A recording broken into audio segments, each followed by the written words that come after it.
voudrais vous proposer aujourd'hui un petit enseignement, une petite présentation de la foi. Qu'est-ce que la foi? Qu'est-ce que croire? Voilà, j'ai la foi, je n'ai pas la foi, j'ai perdu la foi. Qu'est-ce qu'on n'entend pas dire au sujet de la foi?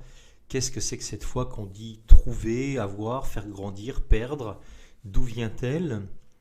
Et que vaut-elle vraiment? Qu'apporte-t-elle d'ailleurs? Est-ce qu'elle est subjective ou objective? Est-ce qu'il y a un lien entre ma foi, ma croyance et la foi de l'Église? Est-ce que ce que je crois correspond à ces énoncés, aux symboles de la foi de l'Église, comme on les appelle, les credos? La foi est-elle unique? Il y a une seule foi ou bien diverses, multiples? Est-ce qu'il y a plusieurs chemins qui mènent à la même vérité ou une même réalité? Finalement, quelle part revient à l'homme dans la foi? Quelle part revient à sa liberté? D'ailleurs, la foi est-elle compatible avec la raison elle-même? Peut-on seulement l'expliquer? Ou bien est-elle essentiellement intuitive, une sorte de ressenti personnel? Et quelles sont finalement les exigences de la foi? Et y a-t-il aussi des obstacles à cette foi? Voilà, tout un tas de questions qu'on peut se poser à ce sujet. Alors je commence par la foi, ses origines. D'où vient la foi? Qu'est-ce que la foi selon les chrétiens, selon le christianisme, selon l'Église catholique, en bonne théologie? La première chose qu'il faut dire, c'est que l'homme ne peut pas atteindre Dieu par lui-même. Pour comprendre ce qu'est la foi, il faut commencer par reconnaître ses limites, les limites de notre humanité, de nos facultés, en particulier de notre intelligence. Simplement, si on considère le monde dans ce qu'il a d'infiniment grand, d'infiniment petit, on ne peut que constater que nous sommes minuscules. Je peux essayer de penser Dieu, de me faire une idée de Dieu, absolument grand, infini, tout-puissant, parce que le monde lui-même nous propose une certaine vision de l'infiniment grand ou de l'infiniment petit. Je peux même arriver à une certaine certitude intellectuelle de l'existence de Dieu, de son unicité, mais ce Dieu restera toujours un concept philosophique, une idée abstraite, séduisante peut-être, mais néanmoins abstraite. Jamais la simple réflexion intellectuelle ne permettra d'atteindre Dieu lui-même, de le toucher, de le rencontrer, de faire l'expérience de Dieu et donc de vérifier. Nous ne pouvons pas, par notre propre moyen, monter, nous grandir pour voir un petit peu là-haut comment ça se passe, au-dessus du mur ou au-dessus des nuages. Alors, qu'est-ce que la foi? Eh bien, il y a bien manifestement des gens qui croient que Dieu existe, qui disent qu'ils l'ont rencontré, qu'ils le connaissent. On peut se dire, mais comment font-ils? Leur réponse peut dérouter celui qui reste sur le seul plan des facultés purement humaines, comme la raison, et je le sais, j'en suis certain parce que je le crois. Un certain Ludwig Feuerbach, qui est un Allemand du 19e siècle, c'est ce qu'on appelle un des pères de l'humanisme athée, donc athée, donc non-croyant, ne croyait pas en Dieu, répondait à cette démarche de foi en disant que c'est une projection de l'esprit. Je veux croire ce que je dis, je m'invente un Dieu qui répond à mes besoins, à mes attentes. Finalement, c'est trop facile. Alors un croyant lui répondra qu'il ne sait pas de quoi il parle.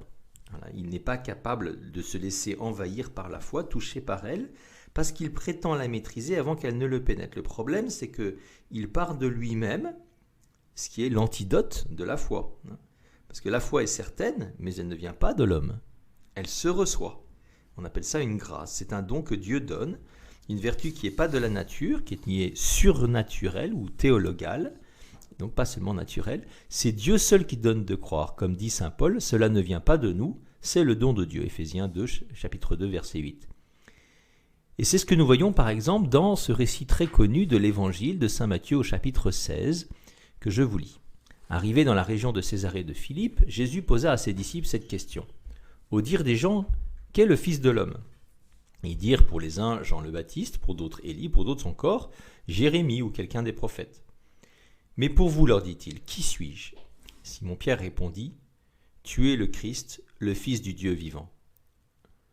En réponse, Jésus lui dit, tu es heureux, Simon, fils de Jonas, car cette révélation t'est venue non pas de la chair et du sang, mais de mon Père qui est dans les cieux. Ce que ce texte souligne bien, c'est que par nos sens, nos capacités humaines, nous voyons, nous percevons quelque chose de la réalité du monde, et ici en particulier de Jésus. Et si nous sommes attentifs à ce que nous dit l'Évangile, et un minimum curieux, nous sommes interpellés. Qui est ce Jésus? Qui ne dit pas clairement lui-même qui il est. Qui est-il? Qui dites-vous que je suis? Il est étonnant tout de même. Cette sagesse, ces miracles, tout cela lui vient-il tout cela lui vient-il? Et même tout simplement, hein, même si on n'était pas là, hein, la cohérence de ses propos, de l'évangile en fait, hein, et l'aspect révolutionnaire de son discours. D'où est-ce que ça vient? Il n'y a même pas besoin d'avoir été témoin oculaire de sa vie pour être touché par l'évangile. Hein. L'évangile suffit à nous poser une question radicale. En fait, la création tout entière nous apparaît dans son mystère et elle pose une question. Et Jésus pose cette question de manière plus radicale encore. Si j'accepte de me laisser interroger, ou plus encore, si j'accepte de m'interroger ou de me laisser interroger, hein, c'est la première étape nécessaire, qu'est-ce que je vais faire? Je vais essayer de répondre par moi-même, ou bien est-ce que je vais accepter que je n'ai pas la réponse à tout et m'ouvrir à plus grand que moi, m'ouvrir à la réponse que Dieu donne et que je n'ai pas par moi-même et donc m'ouvrir au don de Dieu. Il y a un enjeu d'adhésion libre. Dieu ne nous force jamais. Il nous a voulu libres, il ne va pas nous retirer cette dignité, c'est pourquoi il ne vient pas à moi, ne peut pas venir à moi si je ne suis pas disponible pour lui. Donc la première chose que je voudrais dire, qui est un point important, fondamental, c'est que la foi ne vient pas de nous. Voilà, c'est une grâce, c'est un cadeau à recevoir, et puis ensuite il faudra évidemment l'ouvrir. Hein. Ça, c'était le premier grand point. Ensuite, que fait donc cette foi? Eh bien, elle donne devoir au-delà de ce qui est naturel. Vous voyez, ce centurion qui dit, vraiment celui-ci était le Fils de Dieu alors qu'il a vu Jésus mourir sur la croix, franchement, mais qu'est-ce qu'il a vu? La foi donnait à Pierre de reconnaître ce que ses yeux de chair ne pouvaient pas voir. Tu es le Fils du Dieu vivant, le Messie, le Fils du Dieu vivant. Ce n'est pas visible avec simplement des yeux de chair, il y a quelque chose de plus. Eh bien, ce centurion, de la même manière, voit en Jésus le Fils de Dieu quand il voit la manière dont il meurt. C'est quand même pas une évidence. Et c'est évidemment vrai aussi pour saint Thomas, qui va voir Jésus ressuscité, vouloir le toucher. Hein, c'est l'évangile que nous aurons le deuxième dimanche de Pâques. C'est déjà ce que disait le Concile de Trente. Hein, la foi est une vertu surnaturelle par laquelle la grâce de Dieu nous attirant et nous aidant, nous croyons comme vrai ce que Dieu nous révèle. Concile de Trente au XVIe siècle. Alors qu'est-ce qu'elle permet? Eh bien, elle permet de rejoindre Dieu, donc à l'image de Thomas qui touche ici Jésus, qui peut toucher Jésus. Vous voyez, d'une certaine manière, la foi permet de toucher. Nous l'avons, je l'ai évoqué, hein, l'homme est incapable de toucher Dieu par lui-même, simplement parce qu'il est homme et pas Dieu. Il ne peut pas monter au ciel. Eh bien, le seul moyen pour l'homme de rejoindre Dieu, c'est que Dieu descende. Hein. Il faut à l'homme ce don que Dieu fait, qui seul permet une rencontre entre le Créateur et la créature. Eh bien, ce don s'appelle la foi. Le moyen proportionné, comme disait saint Jean de la Croix, pour s'unir à Dieu. C'est le seul moyen qui convient à notre humanité pour que nous soyons en union avec Dieu. Et on peut dire donc que la foi est une sorte de participation à la vie de Dieu, à la vie éternelle donc, et une lumière qui vient du ciel, qui vient en plus de nos capacités naturelles. Donc la foi permet de s'unir avec Dieu, à travers Jésus-Christ en particulier. C'est pour cette raison qu'elle est, comme dit l'Épître aux Hébreux, la garantie des biens que l'on espère, la preuve des réalités qu'on ne voit pas. Ça veut dire quoi tout ça? Ça veut dire que la foi donne le salut en fait. Et si je suis uni à Dieu qui est la vie, alors bien j'ai la vie de Dieu. Quand on participe à la vie divine, on ne peut plus mourir. Voilà pourquoi la foi, c'est le point de départ du salut. On a ça beaucoup dans l'Évangile. Hein. Si vous ne croyez pas, vous ne subsisterez pas. Isaïe 7, 9. Confiance, ma fille, ta foi t'a sauvé. Matthieu 9, 22, etc. etc. Hein, Saint Paul dit ça ainsi dans l'Épître aux Éphésiens. C'est par la grâce que vous êtes sauvés par le moyen de la foi. On peut aller jusqu'à dire que non seulement la foi permet d'être sauvé, mais qu'en fait elle est nécessaire pour être sauvé. Sans la foi, il est impossible de plaire à Dieu, dit encore l'Épître aux Hébreux, au chapitre 11. Si la foi permet de s'unir à Dieu, hein, si elle fait entrer en relation, en communion avec lui, alors elle permet aussi d'agir comme lui. Vous connaissez l'épisode connu des apôtres qui demandent à Jésus d'augmenter en eux la foi. Et Jésus répond, la foi, si vous en aviez gros comme une graine de moutarde, une petite graine de moutarde là, vous diriez à l'arbre que voici, déracine-toi et va te planter dans la mer, et il vous obéirait. Et la vie auprès de Dieu, avec Dieu, en Dieu, c'est une source de vie, c'est la source de la vie tout court, qui n'est pas simplement naturelle, mais surnaturelle. Donc ça veut dire que les limites de notre humanité sont repoussées. Hein, tout est possible à celui qui croit, dit Jésus, chapitre 9 de saint Marc. Ce n'est pas la même chose que quand on veut, on peut. Vous voyez, en fait, qu'il faut bien comprendre, c'est qu'en fait, Jésus ne nous dit pas ici qu'on va forcément tous déraciner des arbres si on a la foi et les planter dans la mer. Il nous dit que si vraiment on possédait cette foi qui est la racine, en fait, qui est surnaturelle, qui vient de Dieu, si on avait cette origine divine, mais en fait, on serait Dieu, donc on aurait un pouvoir créateur. Ça veut dire que Dieu peut donner à ces créatures qui sont dans la foi une participation à son œuvre créatrice et recréatrice, c'est possible, et les saints en témoignent abondamment dans l'histoire de l'Église, mais en fait, c'est pas nous qui la possédons cette foi, on ne la possédera jamais. La foi est toujours de Dieu, donc elle se reçoit, ça veut dire qu'elle se reçoit tout le temps. À la fois, je ne peux pas vraiment la perdre puisque je ne la possède pas, voyez, et en même temps, je peux la recevoir sans cesse parce que Dieu me l'offre toujours. C'est toujours dynamique en fait, c'est jamais un capital que je peux mettre de côté, je sais bon, maintenant j'ai la foi pour toujours. Voilà. La foi se reçoit sans cesse. Alors comment est-ce que je la reçois? Eh bien, dans le livre d'Osée, nous lisons que la foi est une promesse que Dieu fait à l'homme, je t'unirai à moi dans la foi. Pour reprendre l'exemple de Pierre, de tout à l'heure, que Jésus interrogeait dans la région de Césarée de Philippe, nous savons qu'il ne parvient à cette reconnaissance de Jésus comme fils de Dieu qu'après avoir passé du temps en son compagnie. C'est bien Jésus qui est venu jusqu'à lui, c'est pas le contraire, qui a d'abord fait un miracle sous ses yeux, une pêche miraculeuse, qu'il a appelée, etc. Et Jésus a participé à la vie de Jésus Pierre a participé à la vie de Jésus pendant un certain temps avant de reconnaître en lui celui qu'il est.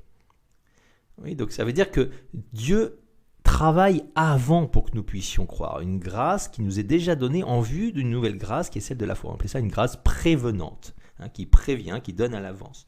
Un secours divin pour qu'on puisse arriver jusqu'à la foi. Je ne peux recevoir la foi que parce que Dieu ne cesse de me presser de la recevoir. Il frappe à ma porte si vous voulez. D'accord ? Il toque à ma porte, il dit s'il te plaît, ouvre-moi. Donc c'est Dieu qui commence par m'attirer. Donc comment est-ce que je la reçois ? L'action de Dieu est première.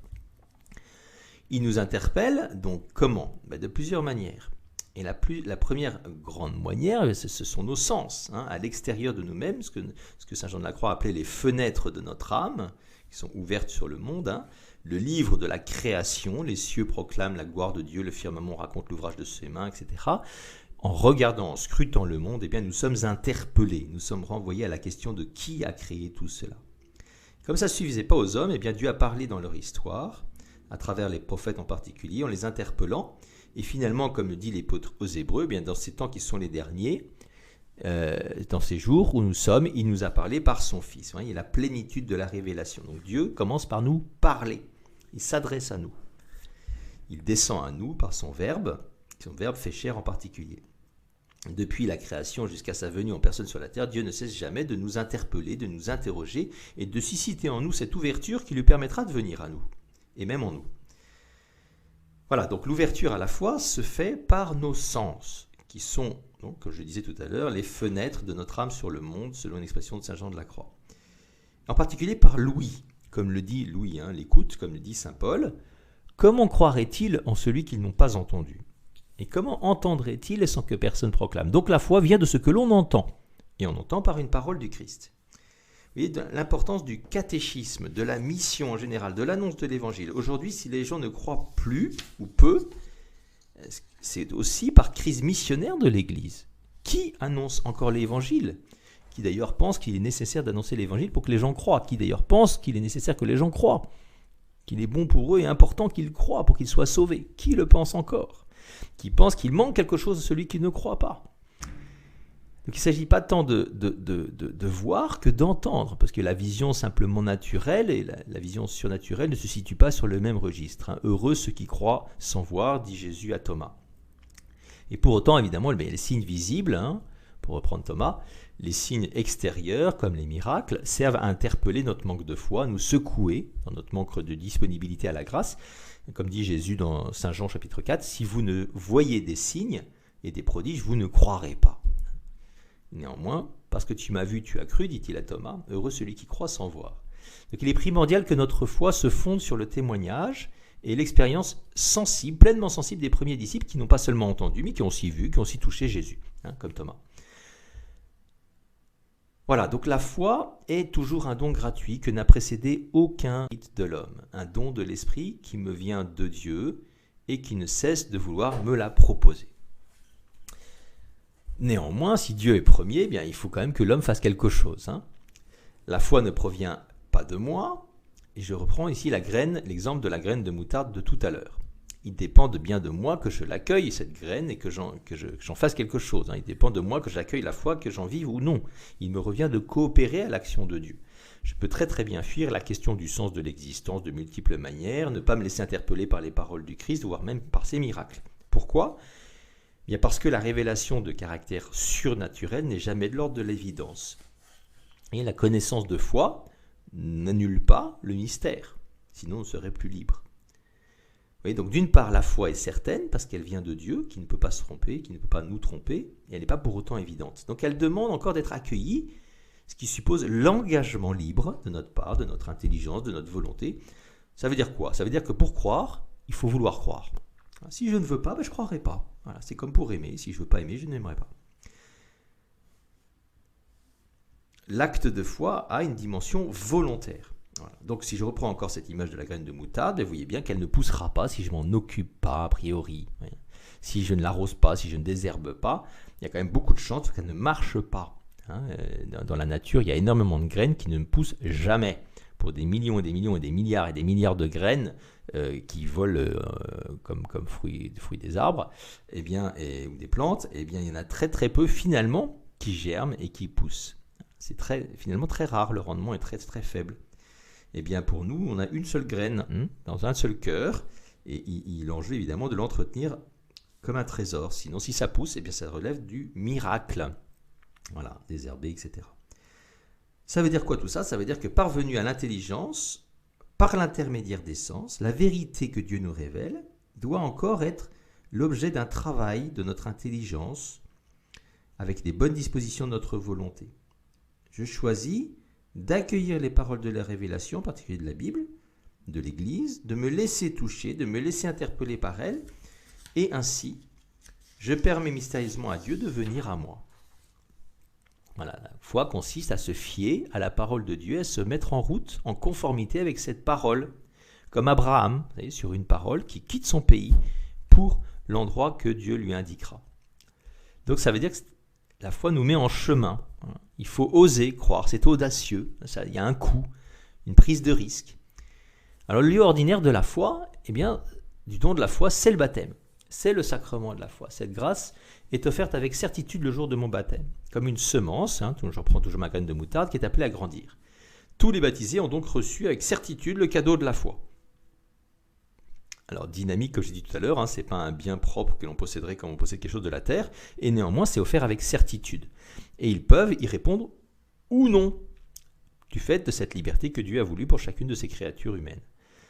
Sans oublier que la grâce de Dieu est prévenante, qui est déjà donnée avant le baptême, qui peut susciter le désir de l'homme et qui suscite déjà la foi avant même qu'il soit éventuellement baptisé quand il est adulte en particulier.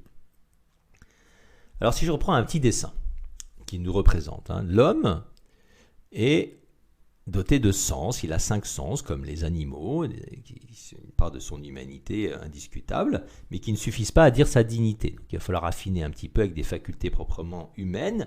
On va en retenir 3 au Moyen-Âge, qui sont l'intelligence, la volonté et la mémoire. Mais ça ne dit pas encore ce qu'il y a de plus sacré dans l'homme, ce qui est au cœur de l'homme, avec 3 grandes vertus qui ne sont pas seulement naturelles cette fois-ci, mais c'est le lieu où Dieu veut demeurer, le sanctuaire intérieur. Il veut venir y mettre sa grâce. Et qu'est-ce qu'il met comme une petite semence, une graine de moutarde si vous voulez? Il y met 3 grandes vertus qui sont la foi, l'espérance et la charité. 3 vertus théologales que chacune va se greffer sur une faculté naturelle.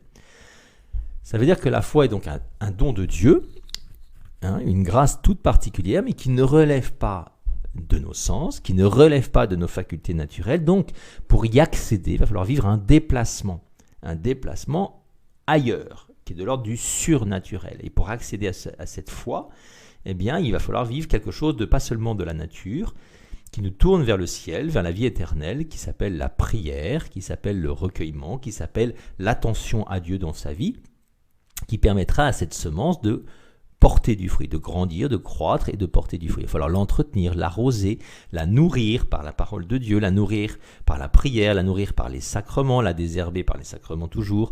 Voilà, l'entretenir, sans quoi elle risque de ne jamais pousser. Et vous avez beaucoup de baptisés qui disent qu'ils n'ont pas la foi, tout simplement parce que cette graine n'a jamais poussé.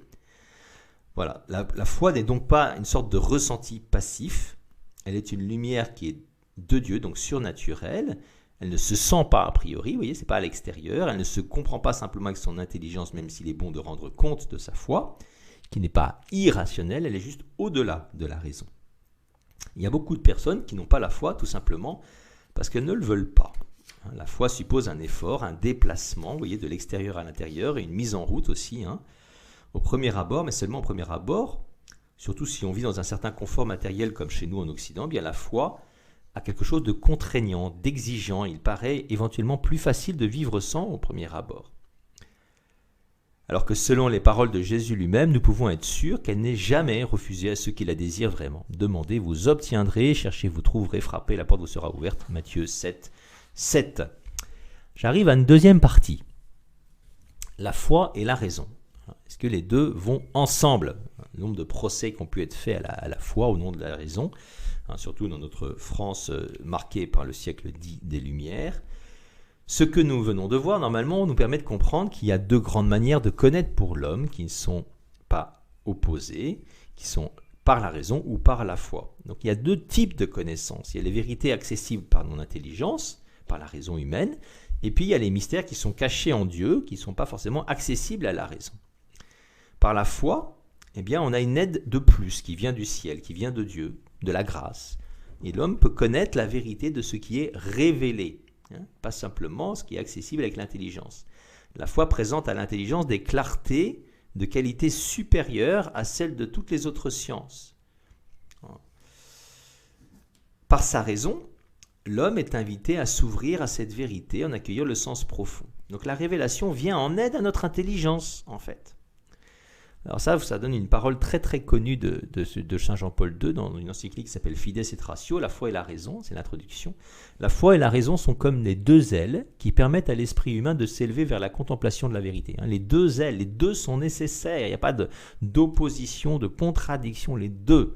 C'est Dieu qui a mis au cœur de l'homme le désir de connaître la vérité et au terme de le connaître lui-même, afin que le connaissant élément, il puisse atteindre la pleine vérité sur lui-même. Lui-même l'homme. C'est en connaissant Dieu que l'homme se connaît lui-même, puisque l'homme est créé à l'image et à la ressemblance de Dieu. C'est à l'Église qu'il revient de garder et de transmettre ce que saint Paul appelle le dépôt de la foi quand il écrit à Timothée. Elle a reçu ça, et elle le transmet, on appelle ça la tradition. Et le cœur de cette révélation, de ce dépôt de la foi, eh bien, il s'appelle Jésus-Christ. Alors l'Église va proposer des formules pour expliciter le contenu de la foi. On appelle le credo, il y en a deux en l'occurrence, le credo des apôtres et le credo de Nicée-Constantinople. Ici, c'est celui de Nicée-Constantinople que je vous ai mis sur la droite. Donc de deux conciles, donc des évêques qui se sont rassemblés pour réfléchir et pour énoncer par des formules dogmatiques, des dogmes, ce qu'est effectivement la foi chrétienne. Les symboles de la foi. Symbole, c'est ça veut dire ce qui rassemble, ce qui unit les croyants ensemble. Sans bien sûr livrer tous les secrets du mystère à l'intelligence, eh bien ces formules sont vraies, elles sont justes et bonnes.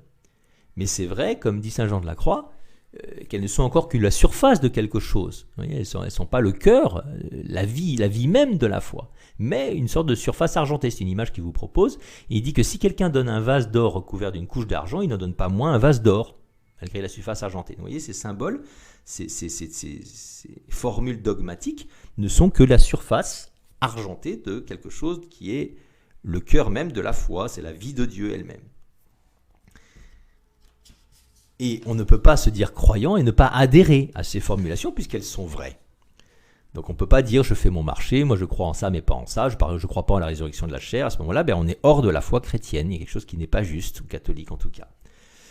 Cela dit, cette foi dépendante, qui dépend de l'activité de l'intelligence, ne sera jamais que conceptuelle, elle sera imparfaite, il lui manque quelque chose, parce que l'enjeu de tout ça, c'est quand même d'avoir une véritable expérience de Dieu, une relation avec quelqu'un. Nous croyons en quelqu'un, nous croyons en un Dieu personnel.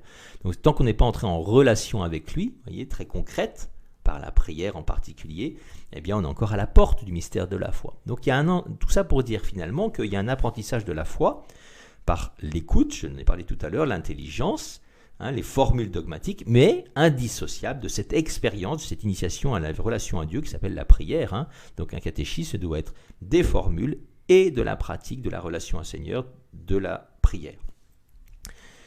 Troisième partie assez nécessaire, c'est comment est-ce que j'articule la foi et mes actions. On a beaucoup dit que oui, ce qui est important, c'était pas de prier, c'était d'agir, etc., surtout ces dernières années, depuis une cinquantaine d'années en gros. À quoi, je cite Saint Jacques, en montrant Mère Teresa à la fois une grande priante et une grande femme d'action au nom du Christ de charité, une missionnaire de la charité. À quoi cela sert-il, mes frères, disait Saint Jacques, que quelqu'un dise j'ai la foi s'il n'a pas les œuvres? La foi peut-elle le sauver? Montre-moi ta foi sans les œuvres. Moi, c'est par les œuvres que je te montrerai ma foi. Comme le corps sans l'âme est mort, de même la foi sans les œuvres est morte. C'est une épître que Luther n'aimait pas du tout. Croire engage à vivre en relation avec Dieu. Voilà. Croire engage à une relation personnelle avec Dieu, au sein de son Église, à vivre en conformité avec ce que Jésus vivait, quoi. La foi, ça met en route, ça implique d'agir. Et si les deux sont dissociés, il y a un problème. Croire à la vérité implique d'observer des préceptes, une obéissance. Ça, on n'aime pas aujourd'hui, mais celui qui croit et qui dit qu'il croit et qui n'obéit pas à Dieu à travers son Église, il y a un truc qui ne va pas, quoi qu'il en pense, même si ça l'énerve. Ça oblige un changement de conduite, quoi. Il y a quelque chose qui ne va pas encore sinon. La persévérance, voyez aussi, c'est sur la durée. Et ça, c'est possible grâce à l'action de Dieu, au don que Dieu nous fait, au don de sa grâce. La foi et les œuvres, donc, sont indissociables et même se fortifient mutuellement. La réponse de foi de l'homme suppose en fait la charité, parce que si la foi, c'est le fondement de la vie spirituelle, vous voyez, on n'aime que ce qu'on connaît. Donc si je ne connais pas, comment est-ce que je vais aimer? Eh bien, elle est quand même orientée essentiellement vers la charité. C'est-à-dire que en retour, oui, elle opère par la charité, comme dit saint Paul dans l'Épître aux Galates. Sans quoi, elle est morte, elle est stérile, comme dit cette fois saint Jacques. Et à l'inverse, eh bien, la charité va perfectionner la foi. Pour reformuler ça, on ne connaît bien que ce qu'on aime. Donc, on n'aime que ce qu'on connaît, et finalement, on ne connaît que ce qu'on aime. Donc la foi et la charité sont interdépendantes et s'appellent l'une l'autre. Pour dire ça encore autrement, eh bien, les œuvres de la foi doivent être des œuvres de charité.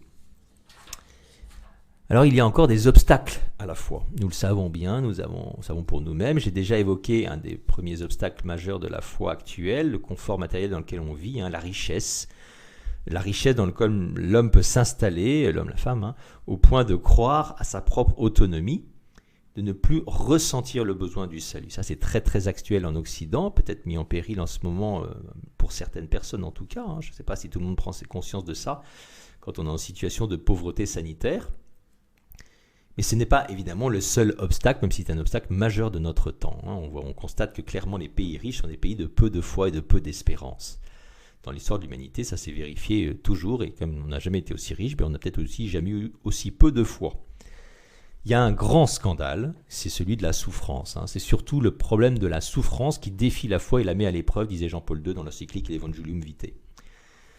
La souffrance, et ultimement la mort, finalement, c'est la question du mal en général, et son caractère pas raisonnable, pas rationnel, irrationnel. L'irrationnel, c'est scandaleux pour l'homme qui est un être de raison.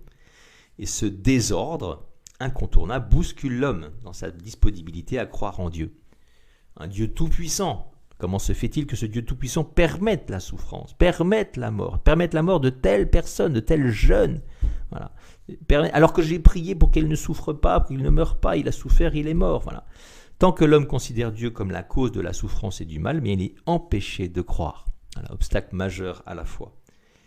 Ensuite, tout simplement, eh bien, la foi n'est pas une faculté naturelle, c'est-à-dire que Dieu ne se sent pas avec nos sens, il n'est pas accessible avec nos capacités naturelles, il est surnaturel.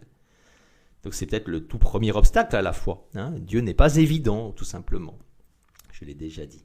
C'est ce qui rend possible le doute, c'est ce qui fait que la foi est un combat Et celui qui fait trop confiance à sa raison, qui est quand même limitée, ce que l'Occident a une terrible tendance à faire, ben celui-là fermera la porte de la foi parce qu'elle n'est pas irrationnelle, bien entendu, mais comme elle est au-delà de la raison, au-dessus de la raison, eh bien, il n'y aura pas accès, tout simplement. La foi élève l'intelligence au-delà des capacités naturelles qui sont limitées, elles. La foi est un don, encore une fois, d'une lumière surnaturelle et pas naturelle. C'est ce qui explique que le cheminement ordinaire de la vie spirituelle coïncide toujours avec un accroissement de la foi et donc de la lumière surnaturelle. Mais simultanément, la dissociation entre la vie surnaturelle et la vie naturelle s'accroît et fait plonger l'homme dans une nuit. C'est assez troublant, en fait, de ses perceptions naturelles. Elle fait vivre sur un registre qui est nouveau, qui se présente à vue humaine comme très très obscur. Saint Jean de la Croix a beaucoup parlé de ça. Pour faire bref, je vous lis ce petit passage. La foi nous fait croire des vérités révélées par Dieu lui-même, mais qui sont au-dessus de toute lumière naturelle, et qui excèdent incomparablement la portée de tout l'entendement humain. De là vient que cette lumière de foi est pour l'âme comme une obscurité profonde. En clair, qu'est-ce que ça veut dire? Il dit que si on entre vraiment dans la foi, on va s'approcher de Dieu. Mais plus on s'approche de Dieu, plus on s'approche du soleil, quoi. Et en fait, plus on est ébloui. Et le paradoxe est fou, ça veut dire que quand on pénètre dans la foi, on peut être totalement aveuglé, au moins pendant un certain temps. Saint Jean de la Croix définit la foi comme une habitude certaine et obscure en même temps. Ça veut dire que la foi, en fait, s'accompagne toujours d'incompréhension, suppose une lutte, une progression et même des nuits qui ont un effet purificateur et qui fortifie la foi. Mais ça veut dire que la foi n'est pas facile, quoi, c'est douloureux. Et on peut même dire que l'endroit où la foi culmine, eh bien, c'est la croix. La croix. À la croix, nous voyons ça avec la Vierge Marie en particulier. Alors Marie, eh bien, c'est le modèle, le prototype de la foi. Elle qui a reçu la foi d'Abraham, vous voyez, Abraham c'est le père des croyants d'après la Bible, qui doit tout quitter sur la foi d'une simple parole de Dieu qui lui fait confiance. Eh bien Marie, elle, après le père des croyants, est comme la mère des croyants. Dès l'Annonciation, elle se donne de manière totalement désintéressée, dans une disponibilité parfaite, et manifeste ainsi sa réponse de foi. Et puis, saint Augustin nous dit qu'elle a conçu son fils en son esprit par la foi avant de le concevoir en son sein, dans la chair. Vous voyez, elle accueille Dieu en elle par la foi avant de l'accueillir charnellement en elle. Les deux vont ensemble, sont indissociables. Et même la foi est première. Et ce oui de la foi de Marie eh bien, trouve son point culminant à la croix, où il y a une obscurité totale, où tout a l'air absolument incompréhensible. Vous voyez, donc comme pour Abraham, eh bien Marie obéit dans une forme d'obscurité. Donc c'est Marie qui est le type même de la foi. La figure de l'Église se trouve dans la foi. En elle se trouve la foi parfaite. Vous pourrez regarder une vidéo de Rodrigue que je vous mets, qui pourra illustrer quelque chose d'une démarche de foi, d'une conversion de foi, d'une découverte du mystère de Dieu, qui passe par des médiations, qui passe par des moyens extérieurs, mais il y a un moment, il y a un déplacement qui s'opère, intérieur de l'homme, voilà, qui entre, qui pénètre lui dans la foi et qui doit ensuite évidemment toute sa vie grandir dans la foi. Voilà. Je vous laisse, au revoir. J'ai grandi dans une cité assez difficile, où tu as besoin vraiment de montrer que t'es là, quoi. Ça passe par une grande violence, parce qu'on traînait à 14. Notre bande, c'était 14, on avait notre surnom, tout ça. Donc on faisait un peu la terreur. Donc il fallait aller armé à l'école, avec un pistolet ou avec un scooter volé, tout ça, pour pouvoir fuir. L'échec scolaire et l'exclusion totale. Et après, plus d'école, plus de loisirs, on était là juste à vendre du shit et à voler, fumer, boire, et voilà. Il y a eu les bonnes sœurs qui sont arrivées où nous traînons, où personne n'osait venir. Elles sont venues, au début on les a pris pour des flics. Je fumais mes joints, mais je leur disais, ouais, continuez à prier, priez pour moi. Le temps que ça marche, peut-être ça marchera pas, vous en aurez marre, quoi. Et il s'avère qu'un jour j'étais angoissé vraiment, parce qu'on avait tabassé un mec, donc j'étais angoissé parce qu'on l'avait laissé dans un sale état en fait. Je savais pas s'il était mort ou pas. Et j'ai trouvé cette sœur, une des sœurs de l'Emmanuel. D'habitude l'église est fermée et ce jour-là l'église était ouverte. Et en rentrant dans cette église, j'ai trouvé une grande paix. Et j'ai compris qu'il y avait quelque chose là-dedans. J'étais une personne dure, hein, et je m'ouvre peu facilement, mais cette sœur, elle a réussi à m'ouvrir. À elle, je lui cache rien en fait. Même si j'ai fait les pires conneries, je lui dis tout en fait. Parce que je sais qu'elle ne me jugera pas et tout ça. Et du coup, ils ont commencé à me dire, tu sais Rodrigue, il y a Paray-le-Monial, tout ça, tu verras d'autres jeunes et tout. Et j'ai accepté de revenir au Paray-le-Monial dans l'optique où je dis, bon, Seigneur, si tu veux me parler, si c'est toi vraiment que j'ai vu dans cette église, dis-le moi. Mais j'avais ramené ma provision pour tenir de résine de cannabis, pour tenir 5 jours. Quand on arrive là, je dis, où est-ce que je suis là, c'est quoi ces gens? Je restais distant. On a fumé notre joint et après, du coup, on est reparti dans les grandes tentes. Puis dans la tente, il y avait l'exposition du Saint-Sacrement. Et je savais pas c'était quoi. L'odeur de l'encens m'a attiré et j'ai senti qu'il y avait une force là-dedans. Et au fond de mon cœur, ça m'a dit, va chercher le shit que tu as mis à l'internat, on dormait à Sacré-Cœur, et jette-le. Du coup, j'ai été au Sacré-Cœur, j'ai pris, et pourtant il y avait pour au moins 70 € ou 80 € de cela. Donc j'ai jeté cela dans la poubelle juste à côté du self. Après, je suis reparti à Bondy avec la joie. Il y a quelqu'un qui m'a dit, toi, tu as quelque chose dans tes yeux, tout ça. Et il y en a un autre, quand je commençais à chanter mes chants de Christ est ressuscité. Ils aimaient bien ça. Ils aimaient bien chanter, crier de joie, vous les pauvres de cœur. Ils aimaient bien ça. Et du coup, ils voyaient que j'avais changé. Et ils étaient encore dans le business. J'étais devenu complètement en décalage avec eux. Et pendant une session à Paray, le Seigneur m'a donné ma voix, en fait. Je suis parti à Saint-Claude-de-la-Colombière. Et là, le Seigneur, d'une voix, mais pas une voix que tu entends, une voix intérieure, qui me dit, va, aime et pardonne. C'est pas dans une église que je te veux, c'est dans la rue. Et c'est là que j'ai compris ma vocation d'éducateur. Donc j'ai réussi ce mémoire, moi qui savais même pas taper à l'ordinateur, tout ça. Je l'ai réussi avec brio parce que j'ai eu 16 sur 20, je crois. Donc mention. Et j'ai réussi mon concours d'éducateur. Le plus dur, quand tu es habitué à l'argent facile, le plus dur, c'est d'accepter la pauvreté. Je pense que moi, je l'ai accepté parce que j'avais le Seigneur, mais il y en a d'autres qui sont montés maintenant dans le banditisme, les gros coups, et qui font travailler les petits. Mais peut-être je serai là-dedans encore, mais je sais pas si je serai mort ou...